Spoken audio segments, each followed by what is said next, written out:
കോൺഗ്രസിലേക്ക് തന്നെയാരും ക്ഷണിച്ചിട്ടില്ലെന്ന് മുൻ MLA ആയിഷ പോറ്റി. ഉമ്മൻചാണ്ടിയോടുള്ള ബന്ധം കൊണ്ടാണ് അനുസ്മരണ പരിപാടിയിൽ പങ്കെടുക്കുന്നതെന്നും അതിൽ രാഷ്ട്രീയമില്ലെന്നും ആയിഷ പോറ്റി പ്രതികരിച്ചു. വ്യക്തിപരമായിട്ട് എനിക്ക് അതൊന്നും പറയാനില്ല. ഉമ്മൻചാണ്ടി അനുസ്മരണം എന്ന് പറഞ്ഞ് എന്നെ വിളിച്ചിരുന്നതാണ്.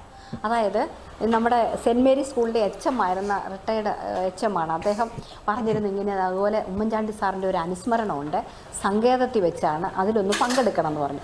അപ്പോൾ ഞാൻ അദ്ദേഹത്തോട് ചോദിച്ചായിരുന്നു എല്ലാവരും ഉണ്ടോ എന്ന്. അപ്പോൾ പറഞ്ഞു എല്ലാ പിന്നെ ഞാൻ ചോദിച്ചു അപ്പോൾ മന്ത്രിയൊക്കെ ഉണ്ടോ എന്ന്. മന്ത്രിയൊന്നും സ്ഥലത്തുണ്ടോ എന്ന് അറിഞ്ഞുകൂടാന്ന് പറഞ്ഞു. ഇത്ര നാളും ഉമ്മൻചാണ്ടി സാർ ഉള്ളപ്പോഴും ഉണ്ടായിരുന്ന ഒരു പ്രതിനിധി എന്നുള്ള നിലയിൽ ആ ഒരു അനുസ്മരണം അന്നും അവർ വിളിച്ചിരുന്നു. ഞാൻ പോയിരുന്നതാണ് പണ്ടും. കഴിഞ്ഞ വർഷം എന്നെ വിളിച്ചിരുന്നു. എനിക്ക് ആ സ്ഥലത്തില്ലാത്തതുകൊണ്ട് പോകാൻ പറ്റിയില്ല. അപ്പോൾ അതാണ്. അപ്പോൾ എല്ലാ രാഷ്ട്രീയ കക്ഷികളുടെയും പ്രതിനിധികളെ വിളിച്ചിട്ടുണ്ടെന്ന് പറഞ്ഞ് ചോദിച്ചിരുന്നു. അത്രയേ ഉള്ളൂ കാര്യം. അദ്ദേഹത്തെ എനിക്ക് നന്നായി അറിയാം. നല്ല അപ്രോച്ചബിളായിട്ടുള്ള ഒരു മനുഷ്യനല്ലേ. എല്ലാ ജനങ്ങളോടും വളരെ സ്നേഹമായിട്ടും ഒരിക്കലും ഒരു ദേഷ്യപ്പെടാതെ ഞാൻ കണ്ടിട്ടുള്ളത്. ഉള്ള സത്യം പറയുന്നതിന് എന്താ വിഷമമുള്ളത്? അത് അങ്ങനെ ഒരാളെ പറ്റി അനുസ്മരണത്തിന് വിളിക്കുമ്പോൾ പോകണ്ടെന്ന് വയ്ക്കേണ്ട ആവശ്യമില്ലല്ലോ.